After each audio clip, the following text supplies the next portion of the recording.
What's going on, everybody? It's your boy PTK Blam back in the building for another episode of the Shop Podcast. We are back after a 3-week hiatus, man. I appreciate you guys' support, man. It feels good to be back once again. Let everybody know we're live. Let's try and pack this thing out today, man. It's another beautiful Saturday. I do want to kind of address the hiatus. Obviously, I was away for a little while. A lot of that was just for my own mental health, I guess you could say, man. It's pretty important that you take time away and make sure you know focus on other things. So that's what I was doing, but I'm good. I got my energy back. I'm happy again. I'm in a good space. So ultimately, I decided, let's do it. Let's keep it going, man. I love the community so much, man. So that's why we're back here, and we got another amazing guest. But once again, hit the like button, subscribe if you have not already. I appreciate you guys' continued support. Let everybody know we're live right now. The link is already up on Twitter. Make sure you guys lock in. All of that information is down in the description below. But we're not going to waste too much time. We're going to go ahead and throw this over and just go around the panel here,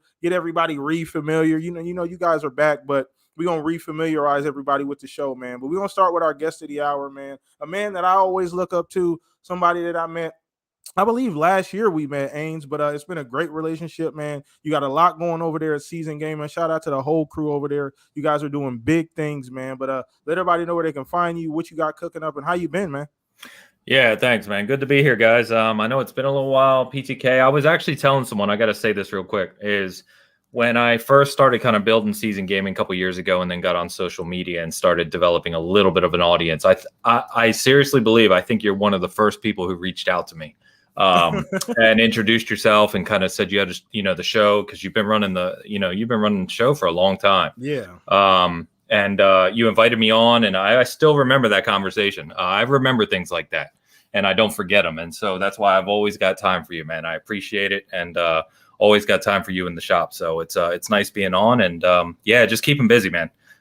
Season Gaming is doing well, and I know, all you guys support us and hugely appreciate that. So thank you. No doubt, man. Once again, shout out to everybody over there at Season Gaming. And once again, Ains, you are awesome, bro. A very stand-up guy, man. One of the brightest lights in the community, man. Go check out seasongaming.com. The website's down there. Everything's down there. Twitter, his Twitter specifically. Go follow him. Go support what they're doing over there, man. One of the most, one of the best, awesome gaming communities you can possibly follow and visit. So please do that for me. Let's go ahead and go around the panel, man. Let's go ahead and dive in here, man. We'll start with Mr. Pong. I used to call you Steve Harvey. I don't know what to call you anymore, Pong. I don't know. It's been a little while. We'll have to get reacquainted and see where you're at as far as your schedule. But man, shout out to you, Pong. You know I love you like a brother, man. How you been? What you been up to? Oh man, do you feel that? It's like being back home again, like for Thanksgiving. You know what I'm saying? Like after you haven't seen the grandparents in a while, and you walk in that door and you smell the turkey cooking.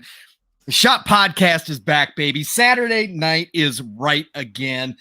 This feels great. PTK, I am so happy you have come back, man. I'm so glad everything is well with you. It is good to see all my brothers, Centurion, and of course, Fuzzy back here again. Again, been missing this. Saturday night just wasn't the same without the shop. So, man, this is really, really good stuff. And then, of course, to have the phenomenal, the great one, Ains, Portia Power from Season Gaming on here, somebody that I have watched for a considerable amount of time now since I've jumped in the community, somebody that I definitely look up to, and the whole crew over at Season Gaming and what they do over there, what they stand for. Love the new look, love the new atmosphere you got going on over there, Ains, too, by the way. Love what you guys are doing with the channel and obviously the website. Love your reviews. So it is fantastic to have you here on our first episode back. But everything is good, PTK. Been extremely busy, real life, kicking my butt nonstop. Mm-hmm. So it has been hectic for about the past month and a half, and it looks like it's going to continue to be like that. But we have gaming, and that is a definite relaxation for me. So I love it. Glad to be back here talking about it. Got some great topics. We got so much content coming through with Gamescom. I can't wait to get down to business. But man, it's good to be back. Chat, beautiful people, great to see you all. Let's get down to it, PTK. Oh man, I appreciate it. I missed that battery, that energy, man. There it is. It got my juices flowing.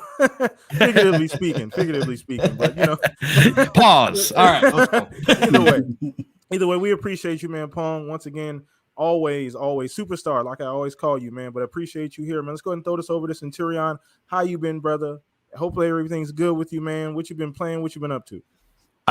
Man, it is Saturday night. I haven't been able to say I did a podcast on Saturday night for a few weeks now, man. I didn't know what to do with myself. I felt lost. I mean, I kept calling people. I started searching websites for some life advice. No, but man, dude, it is Saturday night. What a great time to come back, man. I mean, we just had Gamescom. We have a lot of stuff to actually talk about. I mean, at least for us. I couldn't be thinking of a better place to be this Saturday evening and right here with my second family, just kind of hanging out, talking about games. What have I been playing? Like I told you guys in pre-chat, I've only been able to kind of crack down a little bit of a couple hours of 12 minutes. Well, what you thought was only 12 minutes somehow turns into 5 or 6 hours so far. And I mean, this story is a total mind screw if you haven't played it yet. But after that, I'm hoping to be able to tackle Psychonauts and some other stuff. I mean, there's a lot of great games out right now. So let's talk about some of them. All right, man. And last but not least, you guys know we got to smooth things out. You guys know we got to smooth. And before we get to that, though, let's shout out to Stag, Mr. Staggerrilla, man. Hopefully he pops up here in the chat and gives us some love. But shout out to Stag, man. But last but not least, man, Mr. Buttersworth over there, FuzzyBelvedere. Appreciate you, brother. Always smoothing things out. How you been? I've been pretty good. Just been busy playing a bunch of different games over the past few weeks and just enjoying, gaming in general. Man, it's been so much fun these past few weeks with just game after game after game, and not just like any, keeping me busy type of game, just games that are enjoyable, that make you feel like, I don't know. It's just like the first time you got exposed to a game that, you kept it had its hooks in you, and you kept going back for more type of deal. So there's some definite good games out there. Been, just partaking in that, and glad to be back here. Glad to have the people in the chat. Shout out to Stag. Great to be back with you guys here. Great to have Ains on here as well. And it's been fun, and especially with Gamescom just a couple of days ago type of deal. So yeah, we got a lot to catch up on. So I'll stop jabbing and let's get down to it. Well, let's dive into a party people chat. What up, Psychonauts? Let me give a couple quick shout outs. What's up, Psychonauts K Mega? What's up, my dude? Everybody in the chat, man. I saw Blue. What's up, Brandon? How you doing? LU Spook. Shown to Mod of the Year, man. Everybody, once again, if you're watching live right now, retweet the link. Let everybody know the Shop Podcast is live. We're diving right in. And you know what the funny thing is? I did the poll of the week this week, and it was probably the most active poll I've ever done. So I really, really do appreciate the community support. You guys are fucking amazing. I don't have any other way to say it. I'm sorry. No PG rated version. But you guys are awesome. So we're going to go ahead and start with the poll of the week, man. I had almost 3,100 votes, so I greatly appreciate you guys' continued support. So if you guys want to be a part of that poll of the week, I put it out on my Twitter every single Monday. So we always have fun. It's always a cool question. But this one is going to kind of segue into our second topic. So we're going to kind of bridge the gap with the poll of the week this week. So we're going to start with you, Ainsley. So the poll of the week was, which game is currently your game of the year so far? Now, I do understand I only have 4 spots. But I always get grilled on Twitter. Like, I only have 4 spots, and I always know I miss some options. So I do apologize ahead of time. There's going to be some obvious omissions, Ainsley. So excuse my list, but let's go over the quick ones that I had. So I got Returnal, Death's Door, Psychonauts 2, and Ratchet and Clank. Now, Psychonauts 2 won. Now, this was a bit controversial because the game wasn't available to everyone. The game wasn't out, but We'll get into it. But those are the options. Psychonauts 2 won 61%. It was a runaway. Not even close. So let us know what you guys think, chat. What are the options now that Psychonauts is out and those other ones are obviously already out? But Ains, I think I know where you're going with this one, but we're going to let you go start with the topic, bro.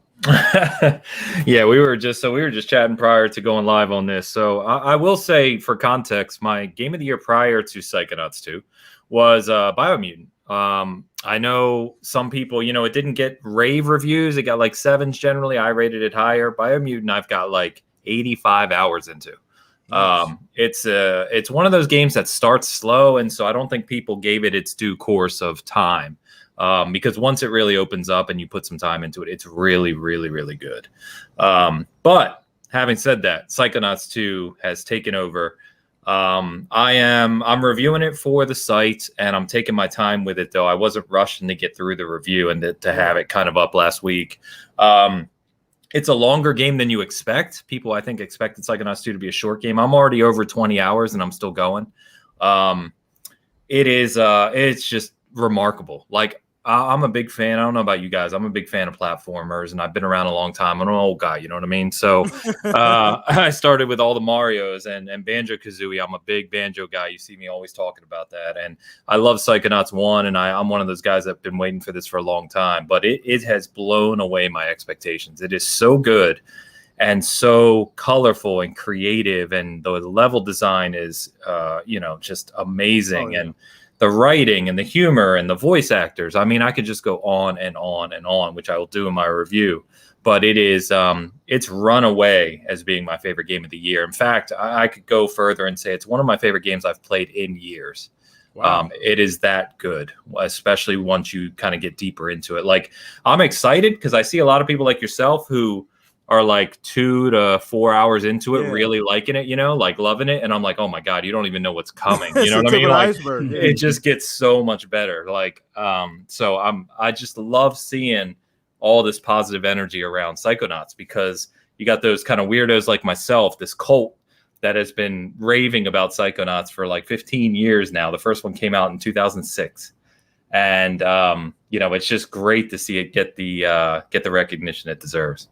Yeah, I think so too. And it's funny because you look at the game in its current state, obviously we've all, most of us have had it in our hands and played it. It's one of the most polished games I've seen come out in a while. Generally these larger AAA experiences come out, you got issues, you got, patches, but this game is polished from a graphical standpoint, from a gameplay standpoint, like you said, from the story, the unique aspect of like the mental health side of things, which is kind of like a slight undertone. It's really the most important part of the game, like I was telling you, but they don't oversell it.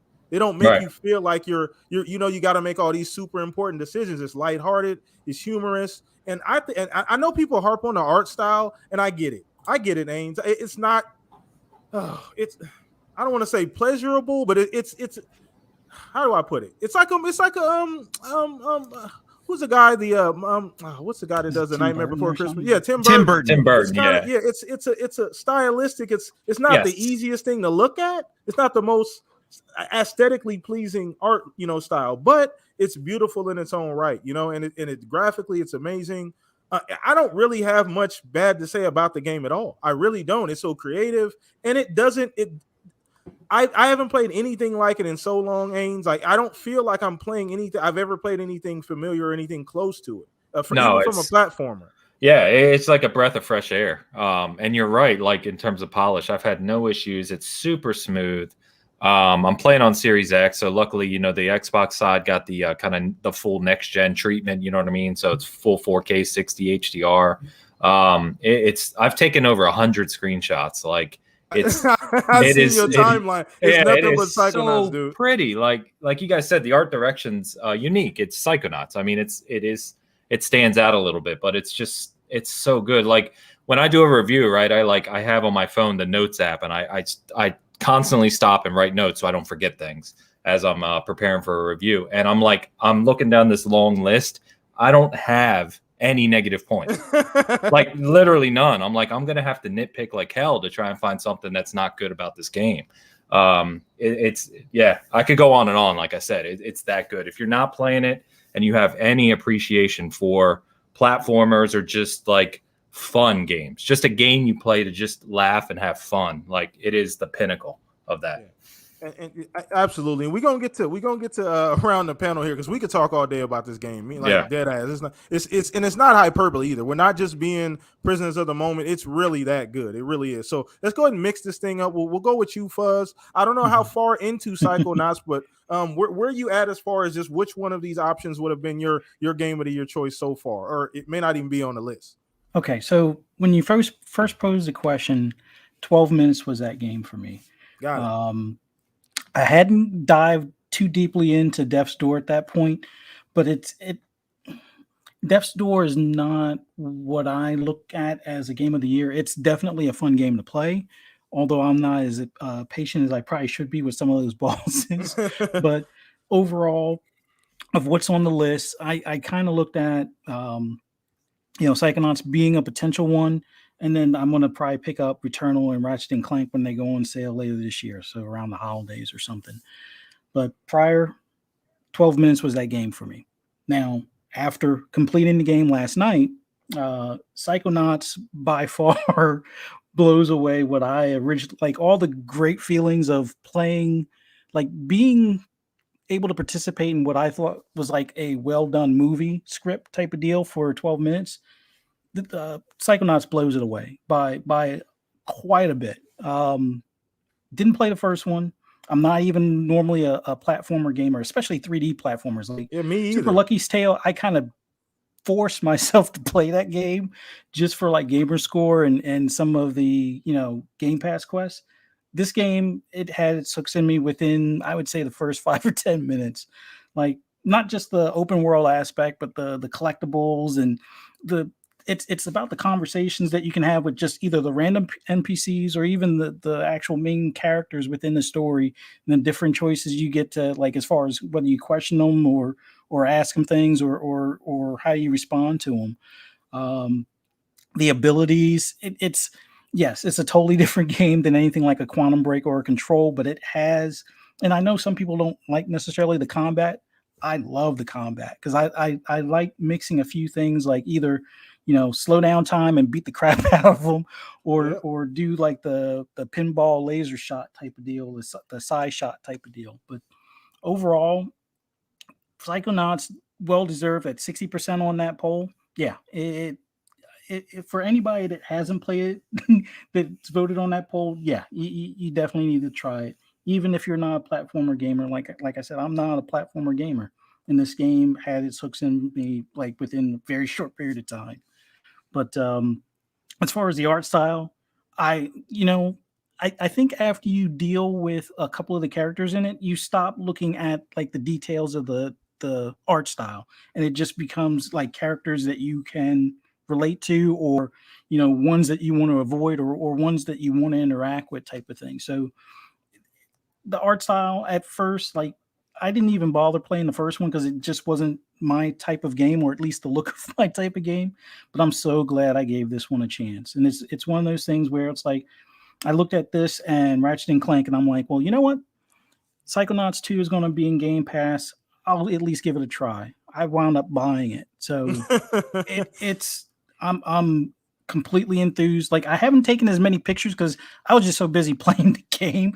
Now you'll probably see a couple of like pics or like short video clips on Twitter, but it's after I'm going back and finding more collectibles or diving deeper into like some of the brain scans and things like that later on. But I would say hands down for what I've played probably in the past few years, and this being a Forza guy, as pretty as Horizon 5 is going to look, I don't think it's going to have its hooks in me as much as this did. That's all I got on it. Let me leave time for everybody else. No, it's all good. We're probably gonna go ahead and combine this and the second topic because it seems like it's going that way. And don't feel bad for us because the poll spoke, and people, like I said, I put this out, not the poll specifically, but I asked the same question 2 months ago, and everybody was like, "Nah, not really. It doesn't really have an actual shot for Game of the Year. It's gonna get some consideration." That was pretty much what people said, but I don't know, man. It was something that I felt that this game was going to be incredibly special, and I haven't gotten wrapped up in a game like this as far as just I lost myself playing it in a very long time. So we'll throw this over to you, Pong, and we'll go over into Centurion. So where you at on this? No Bethesda games on here, so no cheating. I didn't give you an out. You don't have an out. No God Howard or any of that. But go ahead, Pong. Well, if we're going to combine the first two topics, so let me start here. As far as the poll goes, none of the above. I haven't been able to play Ratchet and Clank and obviously Returnal because I don't have a PS5. So those two are out the window. I hadn't played Psychonauts 2 yet. Now I finally got down today to play for a couple of hours. So I'm a couple hours into Psychonauts 2. But none of the above as far as game of the year. Game of the year for me. Props to Ains for his Biomutant shout out. That's probably running in second place for me right now. But I got to go Scarlet Nexus. I've been on the Scarlet Nexus gig for a long time. Nice. I still again, with so many games and how I play games, I still haven't beat it, but I got to say that game by far is one of the most complete Japanese RPGs I've played. Well, let's put it this way. I can't say in a while because I think Yakuza Like a Dragon would have probably been in consideration this year if those two were together. But it is one of the best Japanese RPG games I've played. The anime, everything about it, from the graphics to the gameplay to the battle systems, to even I know some people are kind of divisive on this point, but even the relationship building within Scarlet Nexus, because I am used to that style of RPG, it does not bother me. I actually quite enjoy it. So I think Scarlet Nexus is still game of the year for me. Now that might change by the end of the year. We got a lot of games coming out, but right as of this moment, that's it. But now let me get to talk about Psychonauts 2, because I do, for the couple hours I played today, and I know Ains just said, just wait, there's a lot more that you're going to get. I can see that. Psychonauts 2, as I get older, as I've gotten older, I enjoy platformers less and less. So for me, it's rare that I'll jump into a platformer, kind of like Fuzzy was talking about. It's not my preferred game style to play. But knowing what Tim Schafer does, knowing what Double Fine does, having played the original, again, I don't have a whole lot of memories of the original because it was a long time ago, but I do remember enjoying the writing and the storytelling within the game. So for me, it was a big deal to have this come out because it is something that I want to sit down and enjoy. And I love, again, what Tim Schafer and Double Fine do is special.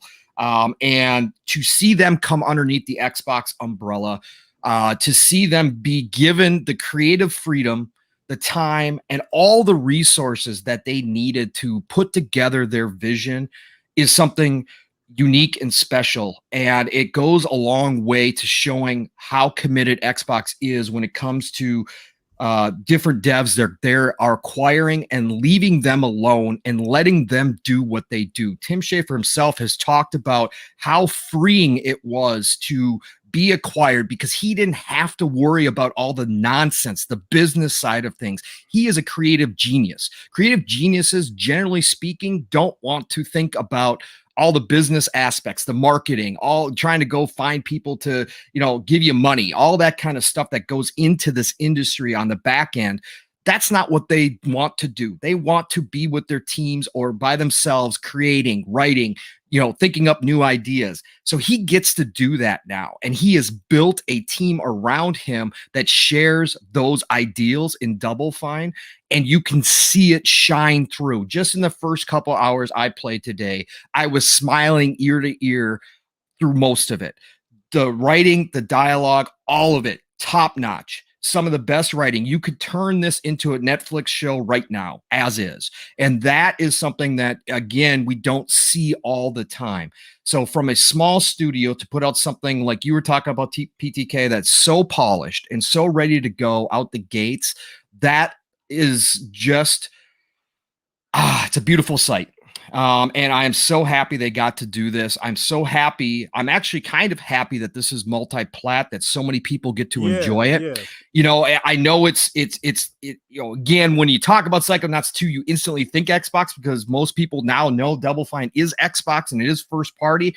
And you just kind of think of it that way because it's in Game Pass and you got that whole mental thing that happens when things are in Game Pass. They're automatically associated with Xbox. And a lot of people, don't ever think that they could be multi-plat, but being multi-plat, I'm so happy that so many people get to sit down and play this and enjoy something that is going to be considered for Game of the Year. I understand why it is probably going to be people's Game of the Year. Now, there's a lot more coming out this year. A lot could change, but this should definitely be in the running. I knew, and I had a feeling like you did, PTK, that this thing was going to get critically praised. And anytime something's critically praised, to the degree that the first Psychonauts was, and knowing what they had here with the time and the resources to do this one and just expand upon what they already did great in the first one, I kind of had a feeling this one was going to hit with the critics as well. And I'm so glad that it is, and it's getting the recognition it deserves. And I think it should be in the running, whether it wins or not, just for this type of game in 2021 to be nominated is a big, big win for Xbox, for Tim, for Double Fine, for everybody involved in this project. Because again, like you guys were talking about, we just don't see this type of game anymore.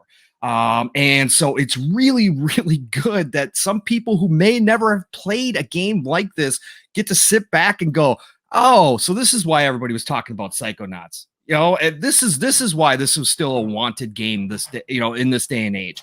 That is a cool thing to have happen. So I'm excited.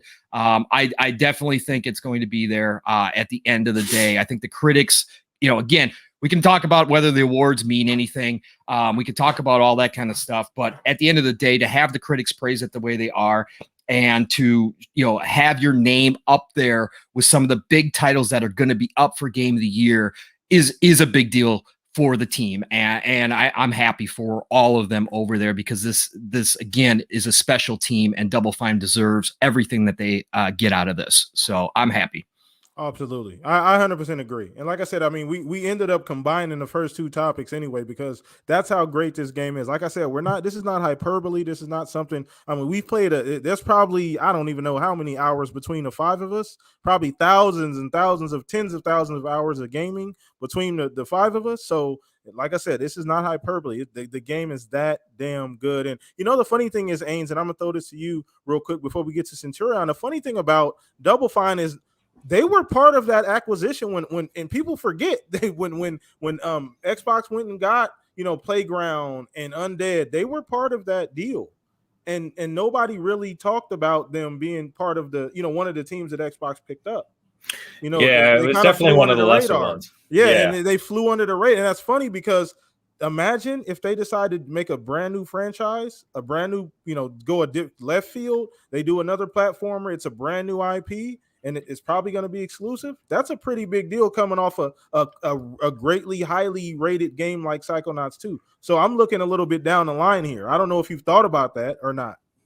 Yeah, I mean, you're exactly right. Yeah, I mean, they were kind of looked over because Double Fine's always been unique, right? They kind of do their own thing. Their games are quirky and different, and they do a lot of new IPs, which just traditionally don't sell as well as, you know, the sequels or series that go on.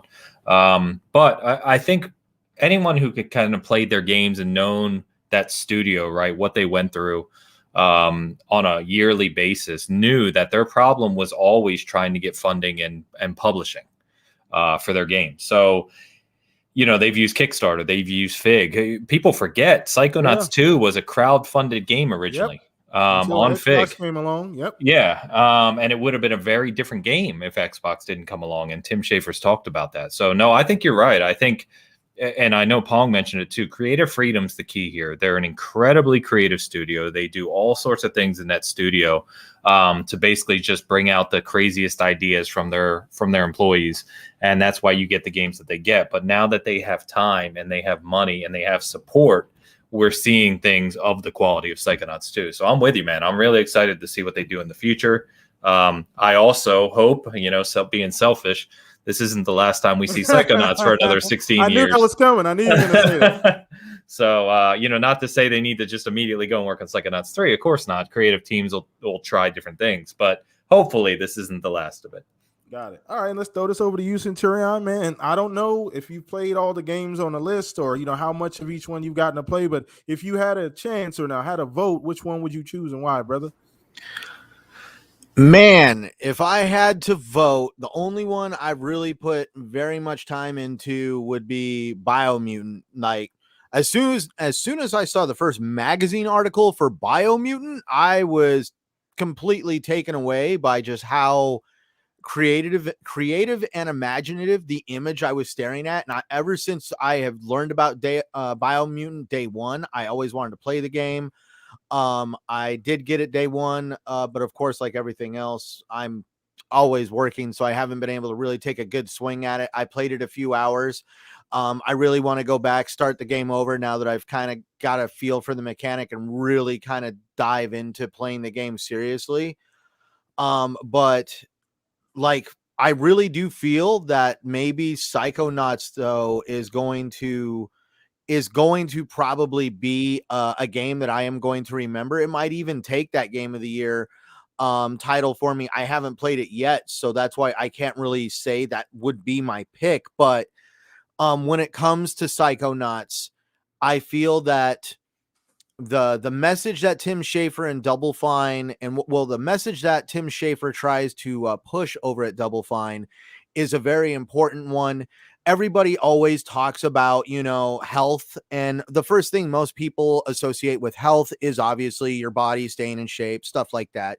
But people really don't throw a lot of stuff at mental health because, one, nobody really wants to talk about their own skeletons in their closet, but also it is a little bit of an uncomfortable situation. And like, it is interesting that Tim Schafer wants to give people an avenue to basically explore the idea of, literally fighting your fears through some game character and actually trying to somehow mentally kind of comprehend that, doing that in life. I mean, I love Tim Schafer's attitude. Every time I see him on stage, in any podcast, any interview, he seems to be smiling, engaging, comes off as a very friendly individual.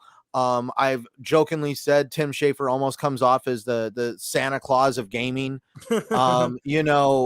I couldn't, the fact that I know what I am going to get when it comes to Psychonauts 2 is probably like, it's like one of those desserts, you walk into the restaurant and you're like, oh man, that is definitely an end of the night thing.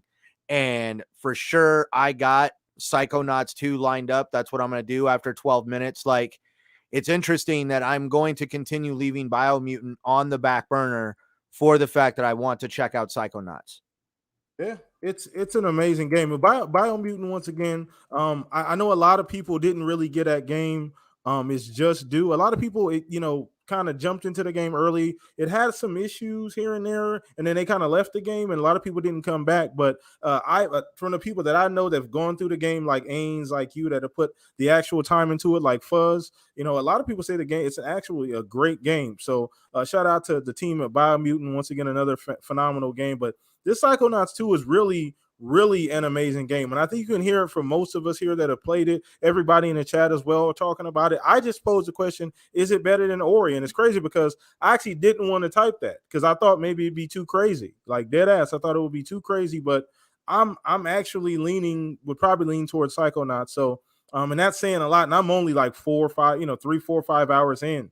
I'm not even like, you said you're what, 20 plus, Ains? Something like that? Yeah, I think I'm at 22 right now. Yeah, see, like, I'm just tip of the iceberg. Yeah. You already told me earlier pregame. You said this is just the beginning. So I can't wait to get to the rest of it, man. But we kind of combine the first two topics, everybody. So chat, shout out to you guys. We're going to keep it moving here, but shout out to you guys, man. Appreciate you guys hanging out. Hit the like button, subscribe if you're not already, man. So we're going to be talking about Gamescom. What's up, Neos? Wait, hold on.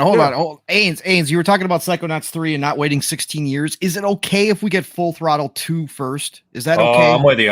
Okay, all right. So I just want to make sure because I want that first. A lot of people have been calling for Brutal Legend 2 with Jack Black again. Yeah. Yep. know? Either Brutal Full Legend. Throttle or Brutal Legend. I'll take either one of those. Man, that'd be fantastic. I just love their games. I can't wait. They're special, man. They're They're special special games. They are. Yeah.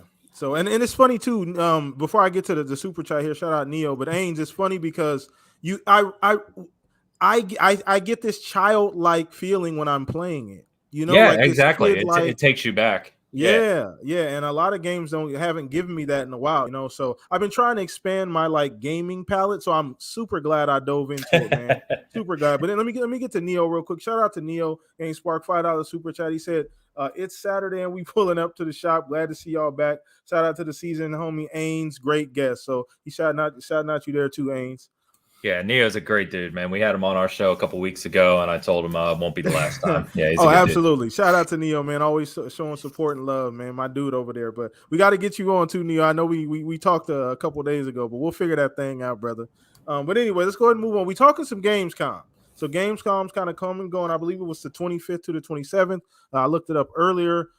So I mean, there's a couple conversations we can have about Gamescom. So we always talk about these events, and there's a couple different elements. One of these is the aesthetics of the actual event, right, Ains? Like, how does it look? How was everything presented, right? That's always one argument. But then there's what's actually shown at the event. You know, there's a couple different arguments here. So we got to look at this from a couple different perspectives. So we're going to start with you, Ains. What'd you think of just Gamescom overall from an aesthetics point of view, how the event went, pacing, things like that? But as far as you being a reviewer, you run a website, you play a lot of games. What do you think we got as from a game standpoint as far as what we're getting, you know, what they've shown, some of the surprises, things like that? Yeah, I think, you know, this is weird and it's kind of awkward to say on a show, but I've never been the biggest fan of Keeley. I just haven't. And I'll just say that out loud. But I regardless of what I think of him, and how he does certain things, I got to give him credit for taking feedback and really refining his approach to these shows. I think the video game awards have grown year over year, right? And he's really building that show to be something special. And I think this Gamescom, the opening night live show we got, God, what the hell day is it? Earlier this week. I'm losing track of time, guys.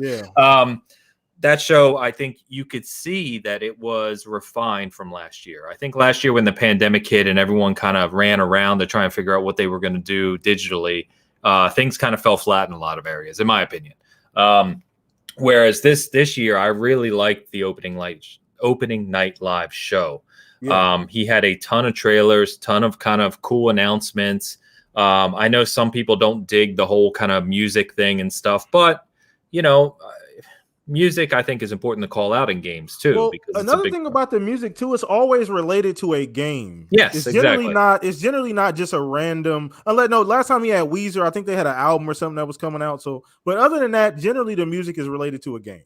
Yeah, and you know, like Lindsey Sterling came out and played for Tales of Arise, and you know, so I liked it. I liked opening night live. I thought it was good. I thought the announcements were good. I got excited about quite a few games from that show. So I mean, that's really all you can ask for, right? I mean, that's what you want out of these shows. I think, you know, sometimes they can go on a little bit. I think if they be a little more concise, a little more concise, or do like one thing I always say is like, if you're going to do a big show like that, make it 90 minutes, get your big announcements in, a few surprises, right? And then do kind of like a post-show stream for some of the smaller stuff. You know, if you try to put it all in one show and you're going 2.5 hours, it can feel like it's running on a bit. You know, I kind of point to Xbox's E3 show as the pinnacle. I mean, they just crushed it on all fronts. That was about as perfect as it gets. I don't think you get any better than that. We're spoiled too. Let's I want to address that. I want to talk about this just a little bit. I don't want to sidetrack what you're saying, Ains, but I think because obviously Xbox, their event was semi part of the Gamescom. It was, you know, it wasn't really part of it, but it was. The showcase was part of Gamescom. But either way, I want to talk about that because I think that the expectations from that particular event were a little crazy because we came off of that E3. Like that E3 was just about as perfect as it gets from pacing, from, you know, just the mix of everything, the amount of stuff they shown, from surprises to new games. So it was perfect. And I think a lot of people kind of expected that again. I know maybe not again, but maybe something similar. So we got to address that a little bit too, if you don't mind.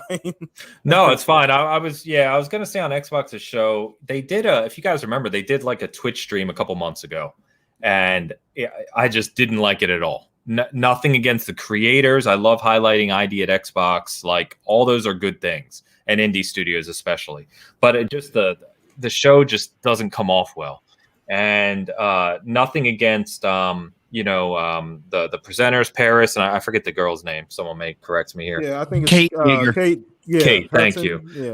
Like, you know, nothing wrong with them, and I think they do a good job. I just, if my thing is, if you're going to do a Gamescom stream, especially if you're going to be the first stream prior to the, you know, the opening night live show, at least have kind of something surprise or something bigger. I just felt like it's one of those shows that could have been an after thing, you know, like an after show thing. It didn't feel like Xbox needed to come out the day before and put on that type of show, because you're right, expectations were high. And even though they come out and they say, hey, we're just showing games the rest of the year, keep expectations in check, I didn't even think they really did that really well. That's fair. That's fair. Yeah, it's just me. Fair, yeah.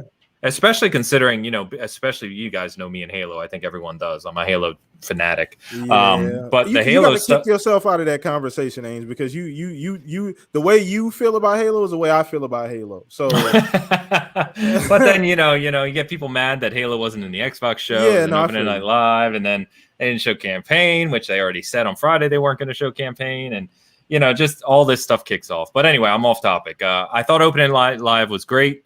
I really liked Keeley's approach to it this year. I hope he continues to refine it, and props to him for doing that, both for Gamescom and, he's got Summer Game Fest now. He did Opening Night Live at Gamescom. He's got the Video Game Awards. It's a busy dude.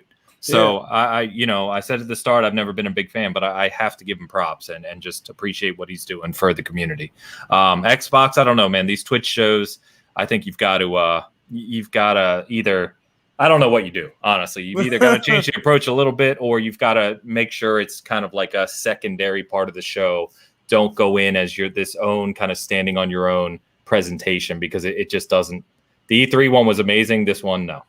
Got it. Okay. So that's fair. Like I said, that's a fair assessment. I know the Xbox one didn't necessarily go over well. I say generally, just from the feel I got as far as on Twitter, things like that. But I mean, it is what it is. We saw, they did let us know. I mean, I guess if there's one saving grace, they did inform us beforehand that that's kind of how it was going to be, even though it did feel, I think the only thing for me, it did feel a bit lengthy. There's a balance there, because you got to give the devs time to talk about their games. You got to give them that face time, that stage time. But at the same time, gamers, we are, like squirrels, so we need to see what's going on and we need to move on. So I understand from both sides, but, like you said, maybe they just adjust the format a little bit, and they have been tweaking it over the years. So maybe we'll see something a little bit different. But generally, it's what they said it was going to be, at the end of the day. So let's go ahead and throw this over to you, Centurion. We'll get your opinion, brother.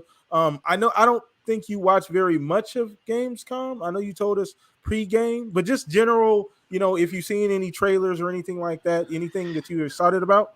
Well, I did sit down for the entire Xbox presentation. Oh my gosh, there was one game that really stood out. Something Blade. I'm bad with names. Oh, I know what the one. Yeah, I know what you're talking about too. Not Beyblade. Oh my god. I wouldn't. You remember? I'll find it. Real quick. I'm bad with names. If I was allowed to know people's social security numbers, I'd remember them better. That's what I just say. At any rate, there was some standouts for me. Yes. That one game, can't remember it. Something Blade. That we had Dying Light 2. I enjoyed the Xbox presentation. Didn't walk into it with high expectations. Didn't walk into it with low expectations. I felt like Stray Blade was shown. What'd you Stray Blade? Stray Blade. Oh, you were close. You were close. Yeah, Stray Blade. So that game has me intrigued. I mean, definitely, I felt like some Biomutant vibes when I first saw the little character appear out of nowhere talking to him. I was like, what is this? So definitely I'm into the strange and unusual, if you can't tell, and that's where Beyblade kind of caught my attention. But I really did also like a lot of, we got to see an amazing fight scene on State of Decay 2. We saw him jumping off of I believe there was a semi trailer there, battling them. I mean, it was really nice to see them really integrate the parkour into the fighting. Hopefully that is exactly what it is, and that is not just. Are you talking about Dying Light 2?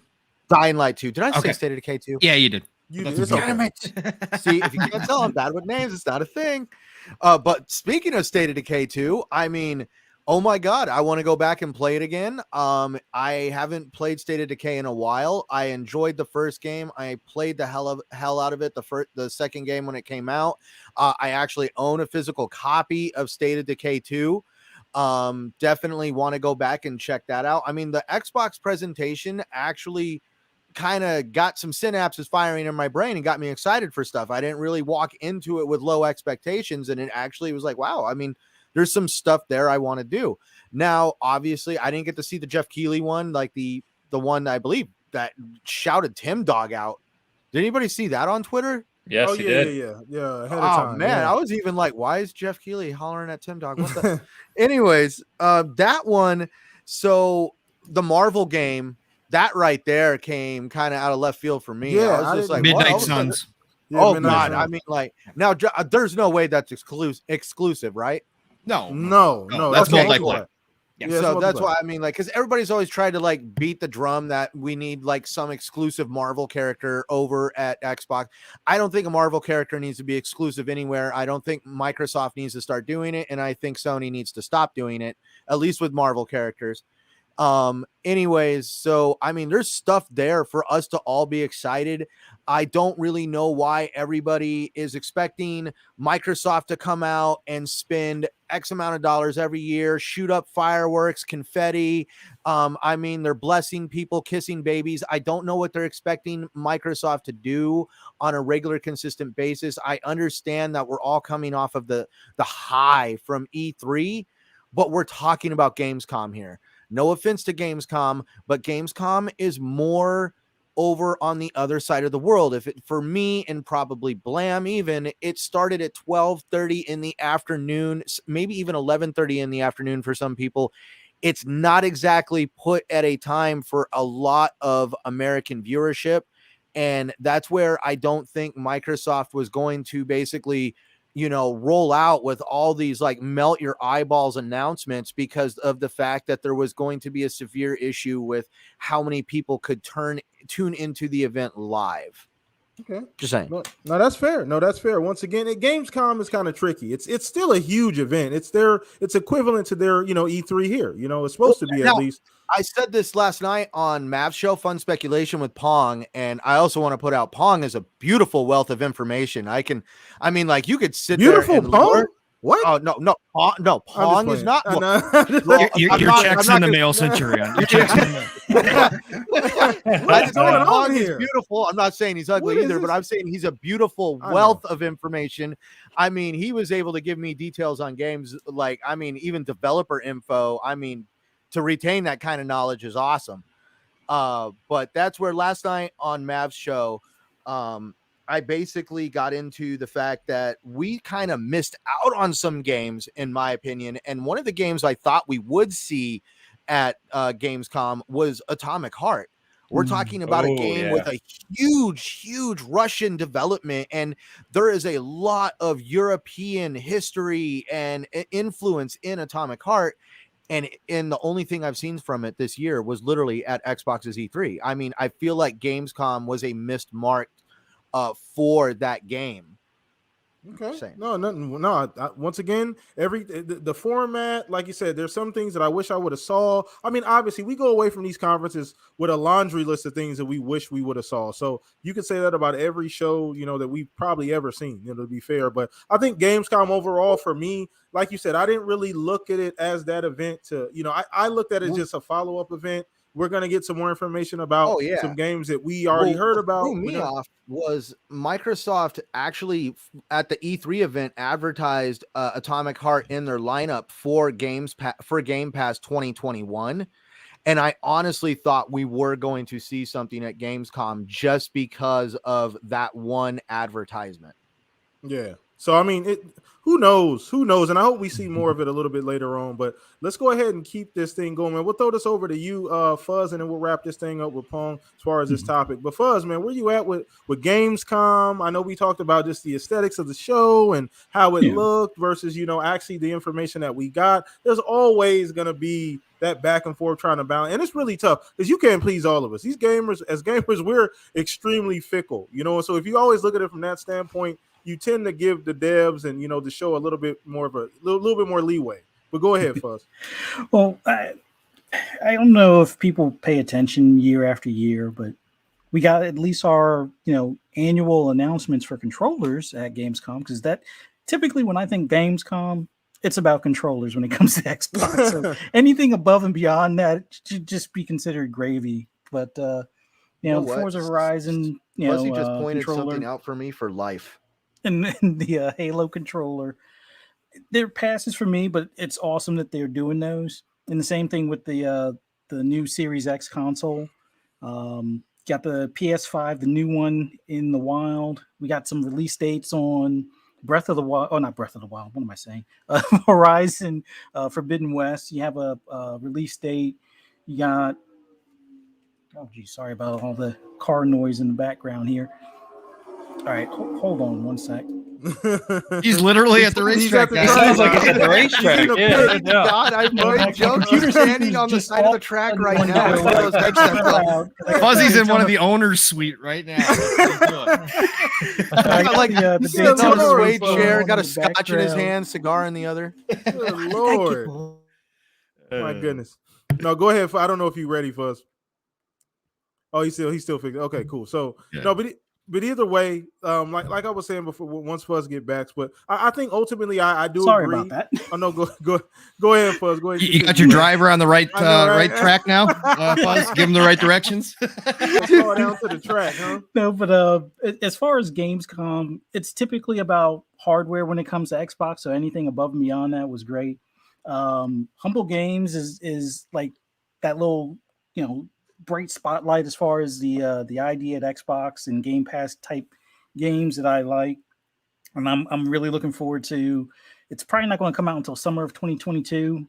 Midnight Fight Express, and then you had Cult of the Lamb, which Devolver Digital. I don't think that's going to be in Game Pass, but that's multi-plat just like Death's Door was, and that looks just as interesting, if not more so. Those were kind of like the standouts, but as far as the Xbox show, I watched it after the fact as opposed to watching it live. The hosts that they had made it interesting. It was way better than the Twitch thing that they did not too long ago. And I never ever viewed Gamescom as on the same level as E3. So for me, I wasn't disappointed. Yeah, it would have been nice if they had Halo listed as far as the release date, but we got that like a day later. So Yeah, less than 24 hours later. Yeah, the uproar about that was silly to me, but I can understand people being passionate for that game, but in the long run, the Xbox show was a nice refresher on some supported content that they're still doing for State of Decay 2. Like that game is 3 years old, just like Forza Horizon 4. I think they did their last car update in like the end of July, but they're still doing stuff for State of Decay 2, which is awesome. During the regular Gamescom showing, like the live thing the day later, Saints Row, since GTA 6 is not a thing, Saints Row is now kind of taking that spotlight and getting in front of some eyes as being that open world criminal element type game. Looking forward to. And just to speak on, sorry to cut you off, Fuzz, but I don't know where the Saints Row hate is coming from. It's a bit odd, the reception that Saints Row has gotten. Ains, I don't know if you felt that or anybody just kind of, just on Twitter, the reception. I don't know why it's lukewarm. I agree. with you. Anybody understand where that's coming from? Fuzz, anybody have any idea? The only thing I could think of is CGI, as opposed to actual gameplay. But it's we don't even know when the game's Like I coming know out. there's a lot of people that wanted to go back to the old days of where it was more of the criminal, not silly stuff. As far as like what Saints Row 3 and 4 did later on, they wanted more like Saints Row 1 and 2. But I think it's going to be a mix of both.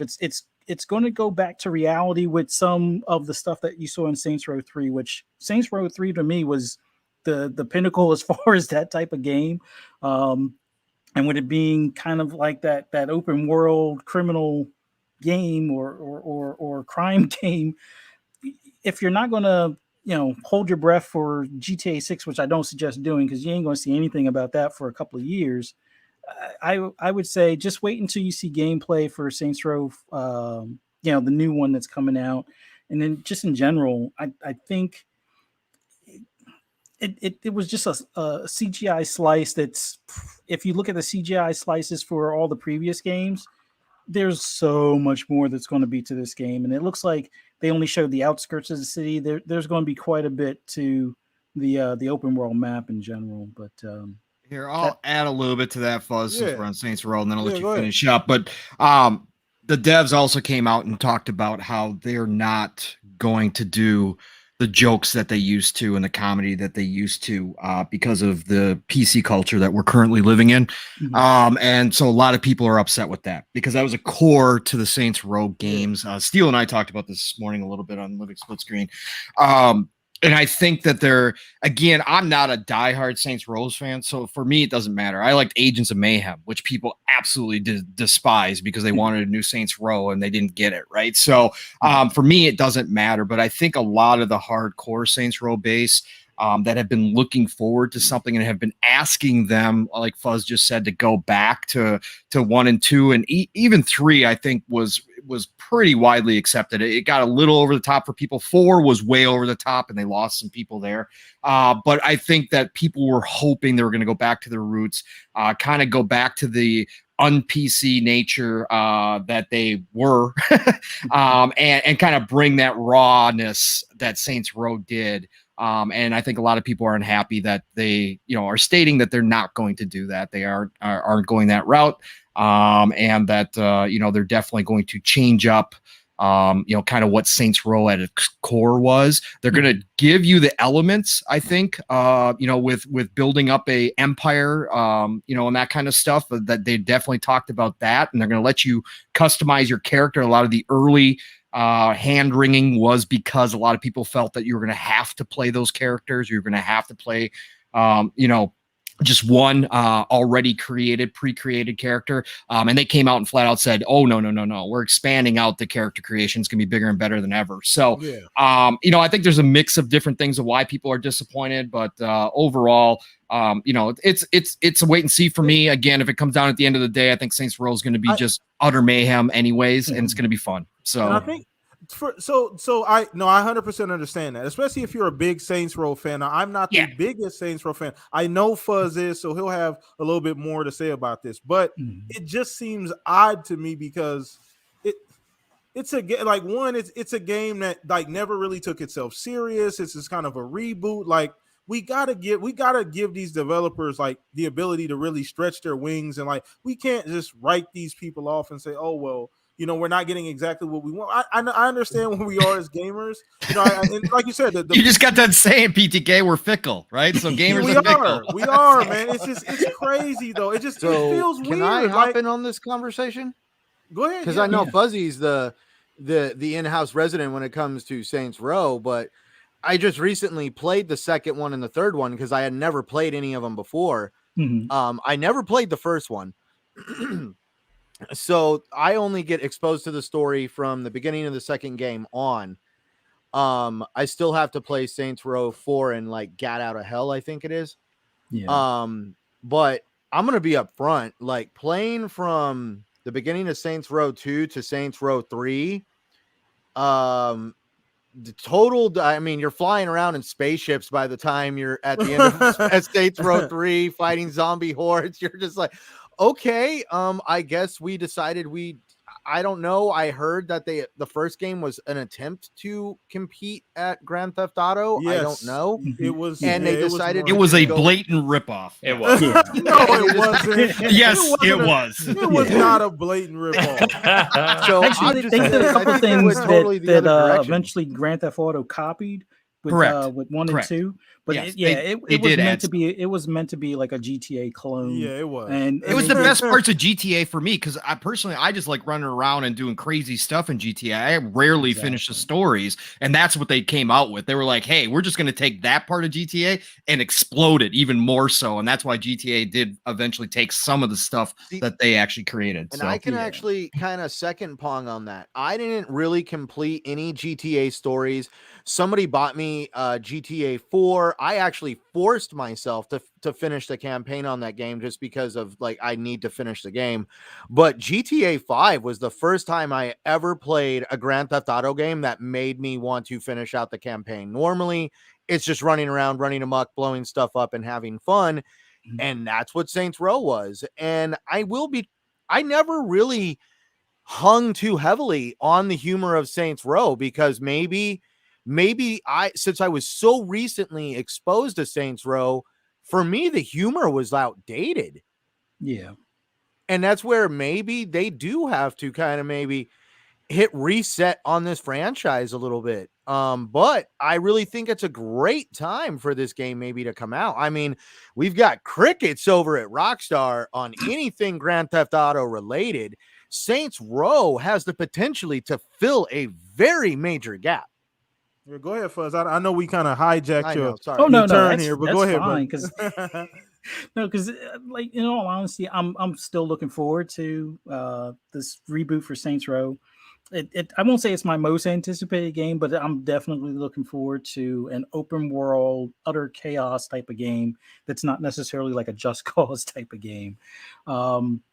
But as far as like with Gamescom in general, there were a lot of nice nuggets throughout both the Xbox show and the show following the following night as far as things to look forward to. And it just kind of fills in a lot of the gaps of release dates and things that we know to look forward to. I mean, there's 3 big shooters, and at least they have a little bit of space in between each of them. You got Battlefield in October, Call of Duty in November, and Halo in December. So even if you are just privy to one, I think that there's plenty of room to try out the other ones and at least figure out by that point which one you're going to probably invest the most time into. When it comes to things that I'm going to be playing on my PlayStation, looking forward to either Deathloop, which been thinking PC only because if I wind up getting it on PC, I'll probably have it on PC and Xbox when it does finally hit Xbox. But definitely getting Kena Bridge of Spirits, although I know they didn't show anything along those lines, but I'm still hoping that they stick to that September date. Glad we got a date for Horizon Forbidden West. That will be the game that comes in nicely after I finish the games during the holidays and stuff like that. So going into the new year, looking forward to that. I'm not really big on Destiny, more of a Division fan, and still nothing on info as far as any updates. Right? I know that they were supposed to do one last expansion or one major update, and they've just been, radio silent. So I haven't even talked about the other game they're doing. Was it Homeland or Home? What is it? Heartland. Heartland. I'm sorry. I didn't see anything, and then I didn't even bother with that X Defiance thing, that test weekend. Just because it's less in the direction I prefer. Like, I'm not as much of a Call of Duty guy, except for like the story stuff, and definitely not World War II era. But I'm so glad we got time for Dying Light or like a release date for Dying Light 2. The only thing that sucks is I'm going to be putting time into Dying Light, but it's going to be more than just one day, and it'll probably be a week later before I get to Halo, but it is what it is, back to back with those. We got some more stuff to see from Crossfire X, but not a release date. Yep. Not good. No release date on the Gunk, but still got to see some more of that, and it's supposed to be coming soon. I already talked about Midnight Fight Express and Cult of the Lamb. Scorn also still coming this year.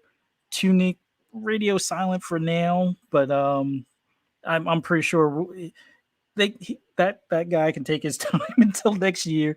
We got plenty of stuff that's kind of in that genre now that, give it some breathing room after finishing Death's Door. Have some breathing room to dive into Tunic late, like sometime early next year, I guess. But that's all I got. But overall, good shows. Not E3 level. Didn't expect E3 level, but hey, games for the holidays. I'm a big kid in a grown ass man body, so I just always look forward to what I'm gonna be playing during the holidays. Awesome. All right, cool. So let's wrap this thing up with Pong, and then we'll move on to the last topic of the show, man. So Pong, where you at with just Gamescom, the event? I believe you watched it live. I'm pretty sure you did. Mm-hmm. But where you at, man? Just what was your overall thoughts of the show? How much time do we got? I got notes. Here we go. Here's the deal with me. I take every show in a vacuum. I never try to compare it to any other show whatsoever. Knew what to expect when it comes to Gamescom. Obviously didn't have those E3 expectations. And I understand why people had. Let's start with the Xbox show real quick. Understand why some people or the majority of people felt it was lackluster. I think some of that is a hangover from E3. And I think some of it, definitely people expect a different pacing now. And so the pacing definitely was more like a regular type show. And I think also the placement of the Xbox show was kind of strange. Had that show come after opening night live, I think it probably would have played a lot better. Yes. Because it was a show that was much like the one that they did after E3, that secondary show that they did on that Thursday, in which they gave us more information on games. And I think it would have played to the audience much better. But for me, again, Xbox show, again, if we give it a rating, I gave it a 7.5, because I actually enjoyed it. I had zero real problems with it. I understood the parts that people did, but I wasn't expecting a whole lot of new release stuff. I wasn't expecting any of that, but I did get some nice surprises in there. And I thought Paris and Kate Yeager did a fantastic job. Great job. I thought all the devs that they invited on to interview were extremely well versed in what they were going to say. They were all passionate. They brought a ton of energy. You can get some devs on there that don't always have that, but I think almost every single one to a T had that love for their games and what they were creating, and it came across really well in the interview. So I absolutely enjoyed that. I got, the Dying Light 2 stuff out the gates. Perfect way to start.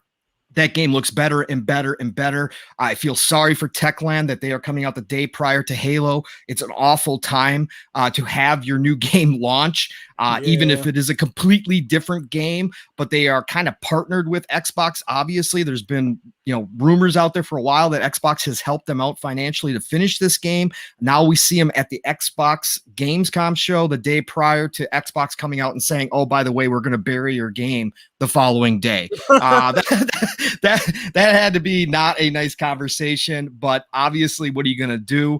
Again, I'm looking forward to Dying Light 2. It is going to be a much played game. I think it's looking fantastic. But as far as the rest of the show goes, the update to Flight Simulator was welcome. Introducing racing into the flight sim, that was awesome. And I love the history stuff too. I'm kind of a history nerd. And finding out that they are taking, that was the other thing with this show too. You saw a lot of devs taking seriously what they're doing with their games when it comes to especially the sim type games.